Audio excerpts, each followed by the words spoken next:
Okay, so UK trade. So this is where we can touch on Brexit. I'm sure it's a crazy world for us at the moment in the UK. You know, there's a lot of news out there of what's happening and what isn't. But I'll just touch on it basically. So where we stand right now, that our trade agreements with the world are all based on what's agreed through the EU. As you know, the Brexit's on the cards for us to come out of Europe sometime between now and the end of March, or the discussions between now and March for us to come out of Europe. I'll just touch on the worst and best scenarios where that stands us right now. So the worst possible scenario would be is that we have to go back to a full customs system where we produce an export entry within the UK. It'd have to be stamped at the port leaving the UK, and it'd then have to be cleared into Europe to be delivered. Now, we've not had that system in place for all Europe for probably over 20 years. And if that was to happen tomorrow, there would be a cooling off period, but if the worst scenario happened tomorrow, there'd be 100,000 trucks lined up at Dover waiting to have their customs paperwork stamped in order to get to Europe. So it's obviously quite a scary situation if that was to happen. What we expect, and the news that's coming out from most people and from government websites and from Chamber of Commerce, is that it's likely to be an electrical digital type customs system where we simply press a button to do an export entry declaring what is going to be shipped into Europe, and its first point within Europe will be electronically received and allow the shipment to go on and deliver to wherever that might be. We still expect, if that was the case, that there would be definitely a form of customs clearance cost. There'd be definitely some cost to do with a VAT type duty system within Europe. If we look at the whole situation, the worst one is that we have 100,000 trucks sat at Dover and it's chaos. The best situation is that we're going to increase some costs on shipping, and we're going to have hopefully an electrical transfer. And that's a case that every day I get asked many questions from obviously people involved. How that would affect business for America, I can't imagine it'd be a massive problem for you guys. The UK is not generally used as a transit point for Europe. I would suggest if an American client's sending goods into Europe, they'd maybe go into Holland or Germany and use that as a hub. I don't know of many myself where they use UK and then would suffer the consequences of coming to the UK and have to create a separate clearance to go into Europe. So I'm hopeful that for you guys it won't affect US business much. Just touching on the same page there, something that has been mentioned about Brexit is AEO. We have AEO, which allows us when we're shipping to and from America to show that we've taken the necessary steps to meet security plans that you guys in America obviously are very strong upon. So I know Pat will probably, we mentioned it earlier, we spoke about this regarding containers being stopped and examined and so on.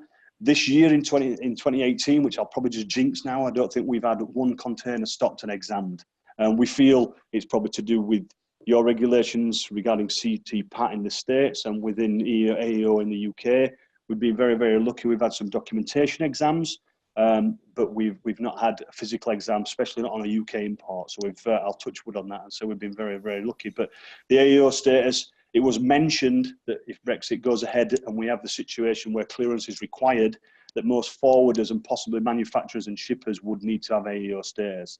And what the brief side of that is that we checked with every single person we work with to check their security, their staff, and how they vet people and how they employ people, how they operate their warehouses and their manufacturing sites, to make sure the whole process of shipping is secure and that they're fully aware of the people that are involved in that process, and that people have been checked, rightly so, to know that those goods are not in any way coming into any chance of any danger through terrorism or any problems to do with theft or anything. It's a full check of the full process from start to finish. So if Brexit, if it goes the way where we get the best scenario for a digital requirement when it crosses the borders from the UK, we expect the AEO will be required, and hopefully with us having that at the moment, and most forwarders in fairness have got that, the process hopefully should be pretty simple.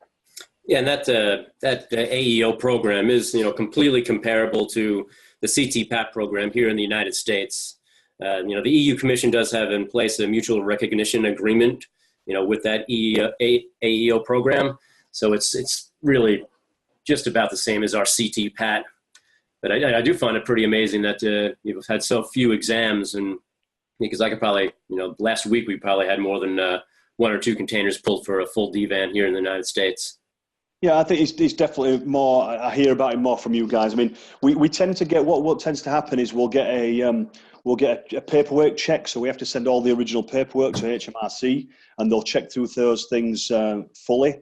And it's at that point where they can then do the physical exam. But we've been lucky enough to avoid it. Now, I do feel that we've been now involved in some really big numbers from the States to or from for the last 10 years, and I think we have a lot of repeat shipments, and I think it's somewhat, in my opinion, customs would never tell you this, but I think it's a knowledge of the business that we're importing and exporting from the UK. It's a regular repeat type business, and obviously with the AEO and with you guys with the CT, I think we've been pretty lucky. But as I said earlier, I've probably jinxed it now, and our next 20 containers will probably be stopped for a full exam. Let's hope. Nah, I don't think so. You hit it spot on, really. I mean, with the business that is regular, everything coming to the United States goes through the automated targeting system.